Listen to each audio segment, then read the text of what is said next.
بسم اللہ الرحمن الرحیم۔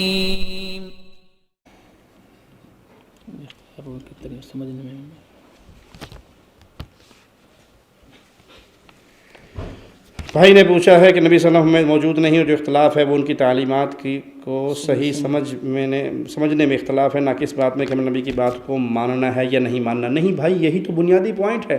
نبی صلی اللہ علیہ وسلم کی بات کو سمجھنے میں اگر اختلاف ہو تو پھر کوئی بڑی بات نہیں ہے۔ ایک بندے نے حدیث رسول لینی ہے، ایک بندہ حدیث سے یہ مطلب نکالتا ہے، دوسرا یہ نکالتا ہے، کوئی حرج نہیں، کوئی حرج نہیں۔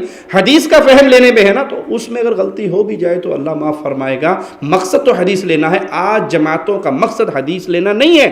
اصول کرخی علماء دیوبند کی، احناف کی، دیوبندی اور بریلوی دونوں اس میں شامل ہیں، علماء احناف کی بنیادی اصول کی کا کتابچہ ہے، چھوٹا سا اصول کرخی میرے پاس موجود ہے۔ اس میں قانون میں نے جو 3 بیان کیے ہیں نام لیے بغیر، اب آپ نے چونکہ سوال کیا مجھے نام لینا پڑ گیا، اس میں قانون ہے اگر قرآن کی آیت ہمارے امام سے ٹکرائے گی تو امام کی بات ٹھیک ہوگی، قرآن کی آیت کو منسوخ جانیں گے۔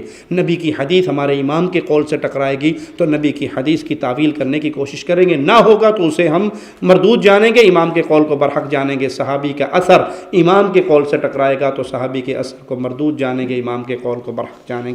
مسئلہ اب یہ نہیں ہے کہ نبی کی حدیث سمجھنے میں اختلاف ہو گیا، مسئلہ یہ ہے کہ ہم نے یہ اتھارٹی اپنے اپنے مولویوں کو دے دی کہ جو امام صاحب نے کہا ہمارے لیے وہ حجت ہے، نبی کی حدیث ہمارے لیے حجت نہیں۔ اور بھائی نے سوال کیا ہے کہ آپ نے اپنے مخالف علماء کے ساتھ وقت گزارا ہے؟ جی، اللہ کی رحمت سے ان تک آواز پہنچائی ہے۔ میرے بڑے بھائی ڈاکٹر سید طالب الرحمن آج سے 1.5 سال پہلے اسلام آباد سے ڈرائیو کر کے تلمبہ کے اندر جہاں مولانا طارق جمیل صاحب کی رہائش ہے ان کے گھر گئے اور ان کے ساتھ 1.5-2 گھنٹے گزارے اور وہ ساری کتابیں لے کر گئے کہ آپ کی کتابوں میں یہ شرک ہے، یہ بدعقیدگی ہے، یا تو قائل کر کے ہمیں اپنے ساتھ ملا لیں یا قائل ہو کہ آپ ہمارے ساتھ آ جائیں۔ 1.5-2 گھنٹے گزارنے میں جی بزرگوں نے لکھا ہے، جی وہ بزرگوں کی بات بزرگ جانیں، اور روٹی کھائیے۔ وہ روٹی کھا کے مجلس ختم ہو گئی۔ پیروی کرتے ہیں ان کو کیا نصیحت کرتے ہیں؟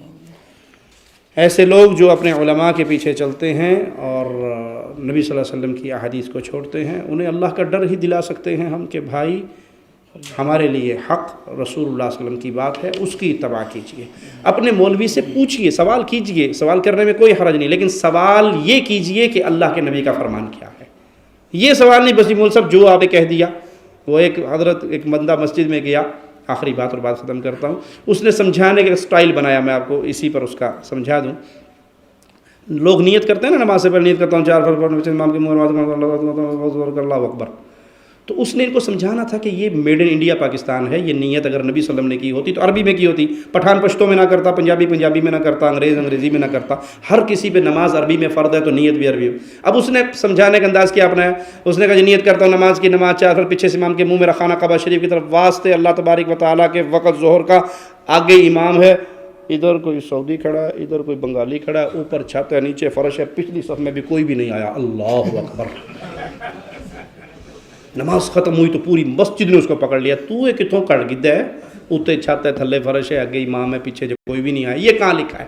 اس نے کہا بھائی مجھے مارو نہیں، ذرا مہربانی میری بات سن لو، جہاں یہ آپ کی نیت لکھی نا، نیت کرتا ہوں نماز کی 4 فرض پیچھے سے امام کے وقت ظہر کا فرض اللہ کے، جس کتاب کے صفحے پہ یہ لکھی ہے نا وہ مجھے دکھاؤ، میں اگلے صفحے پہ جو اگلا میں نے اضافہ کیا ہے نا وہ بھی دکھا دوں گا، اس میں لکھا ہوا ہے، میں نے خود پڑھا ہے۔ لیکن آپ اپنے مولوی صاحب سے کتاب لے کے آؤ، وہ سارے بندے اکٹھے ہو کے مولوی صاحب ساری نیت کیڑی کتاب ہے لکھی ہے؟